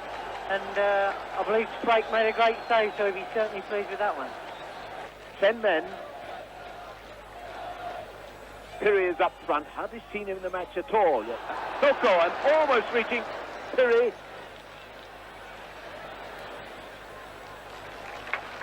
First time we've really had to catch our breath a bit. It looked as if Soko might have found Pirri with that header. Chelsea players have obviously been told to pace themselves. The temperature's not high this evening. It's pleasantly warm, but no sense in running out of steam in a match of such importance. And number 4, Pirri. Monteneghi, Grosso.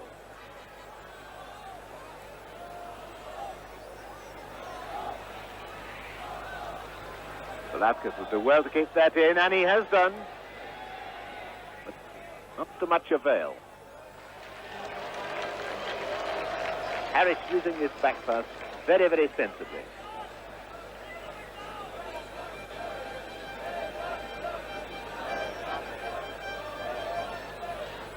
Baldwin. Back to Harris. Number 8, Baldwin. Osgood. And he scored! Osgood has done it! That was a beautiful shot. I thought he'd have gone wide, but he picked his spot, and Osgood down, kneeling down and just waving at the crowd. And so after 38 minutes, Osgood has made it 2. So, Johnny, you're 2 up now, so you think Chelsea can afford to relax a wee bit? I don't think they can. I think we ought to go at them as we have done and not give up at all. That's a great goal there, Peter. Tommy Bullen made a great run there. I think the defence stopped thinking that Tommy Bullen was going to get the return. He did it similar Wednesday night and just put it in the corner of the net. Great goal. Right.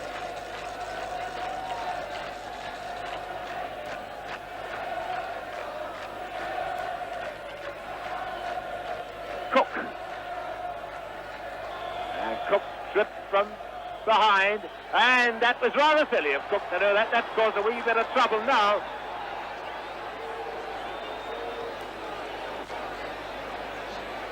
Well, this is up to Mr. Bukele to sort it out.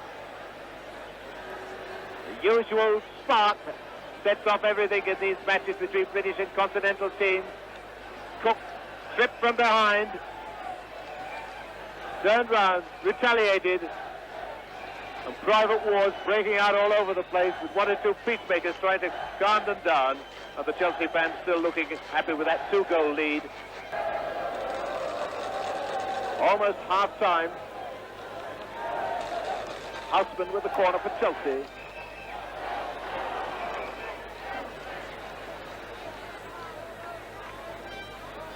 And Hudson beating Velasquez almost cheeky ease. Here comes Cook, number 4.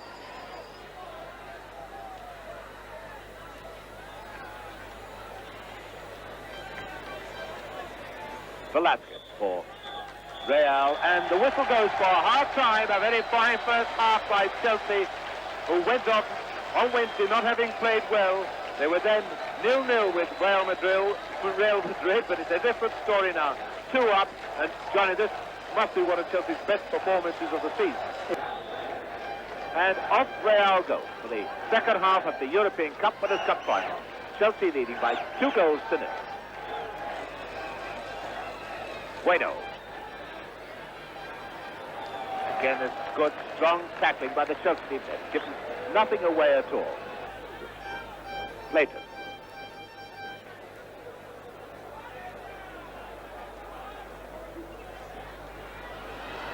And back comes Weller.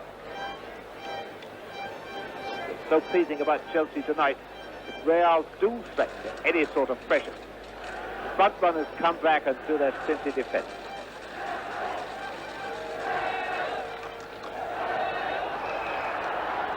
And has the whistle gone? No, it hasn't. And Osgood gives away a corner. I think he thought that the whistle had gone for a free kick for Chelsea to Hudson.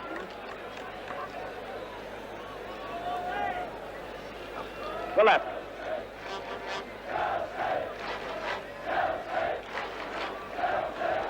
And Webb just deflecting it away from Slater, so he gets into the bad position. Grosso to Grande.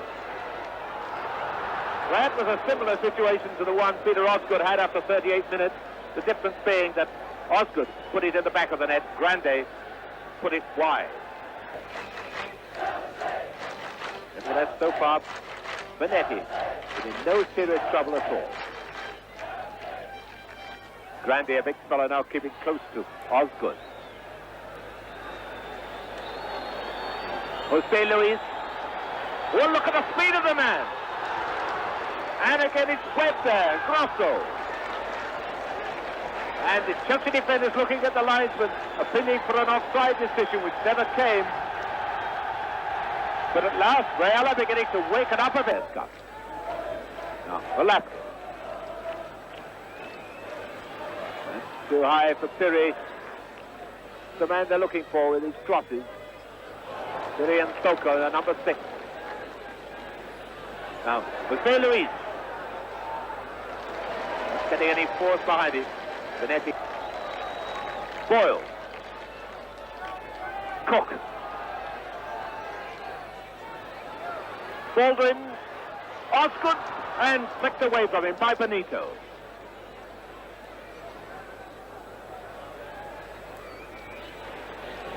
Webb hanging back so that someone could knock the ball back to him when they were in trouble.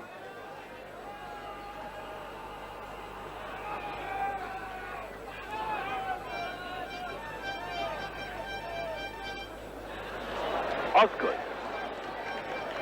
And Cook looking around, seeing Harris had more space than anyone, bringing him into the game. And that was a dreadful tackle right into the back of Baldwin by the little fellow Benito. Well, they've got a quarter of an hour to go and 2 substitutes to use, but now Freitas for Real Madrid. He's done it, he scored! Real Madrid has scored. Freitas has got one in with 15 minutes to go. And now, this really could be something of a last 15 minutes. And it's Osgood coming off. Brothers on instead of Osgood. Now, will Real be able to drag themselves up again?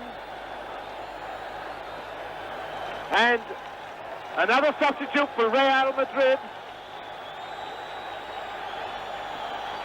Of all people to go on is the great Pinto, 39 years of age. He's gone on instead of Velasquez.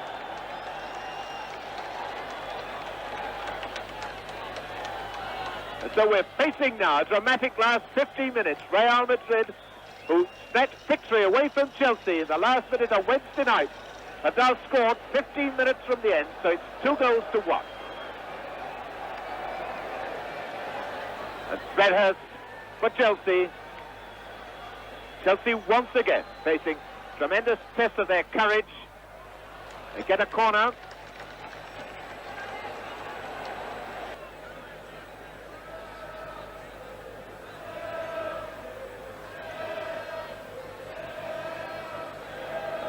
Grande. Piri. Piri's a danger man with these crosses, but perhaps the timing not quite so good when with that bad arm of his. Sargento. Amancio. And Vanetti, quick to get right across that goal. So 7 minutes left, 7 or 8 minutes left. Chelsea 2-1 in the lead. Room then.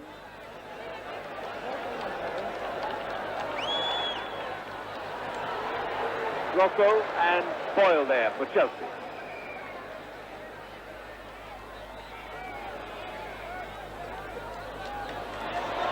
Good bit of running by Hudson. He's got Smethurst on his right. Right. Referee waves his hand, points to the corner flag. It's a corner for Chelsea. 4 minutes left for play. Chelsea in the lead, 2-1. 4 minutes by our watch. Their clock says 5. Well, the only one that matters is the referee.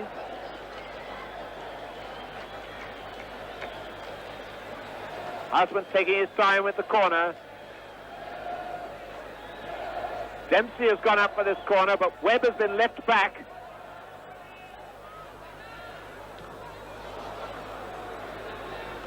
Silly for Chelsea to take any risks at all. Real's job to take the risks in this situation. Oh, and Hender's running himself into trouble. Smithers. A full mark to the goalkeeper. Borja, who didn't panic at that moment. Brandy moving down the right. This is Brandy. City and Grosso in the middle. Soko as well. And Bonetti rises to the occasion. The first time he's really been under pressure. That was a fine header by Soko.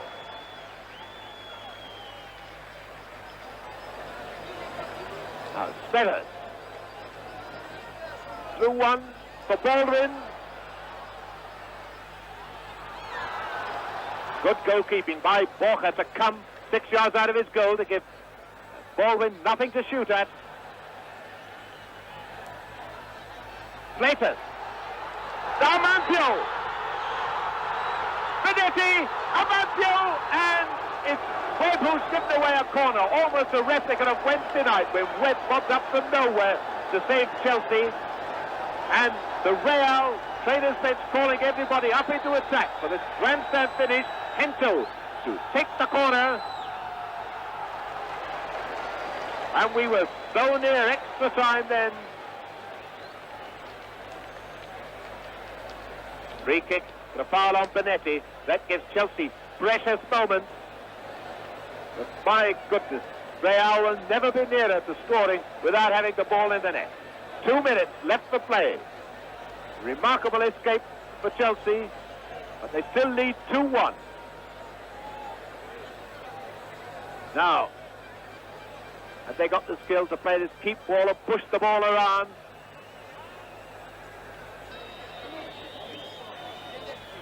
Now Plater.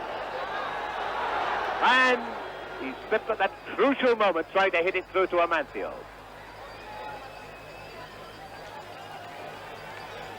Without a doubt, this a great performance by Chelsea.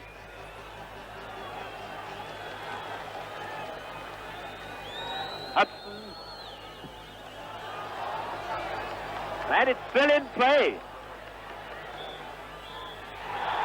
And it's over! The whistle has gone. Chelsea have won the European Cup Winners' Cup for the first time in the club's history, and Chelsea fans race onto the pitch. Chelsea have done what Tottenham Hotspur, West Ham United and Manchester City have done. And as the players swap their shirts, a great victory by Chelsea. They paced this game well. Tactically, they played it magnificently. And a worthy reward for those worthy fans who've been able to stay over in Athens. And a word, too, for about the 3,000 who had to go back yesterday. Great signs of jubilation from all the Chelsea fans.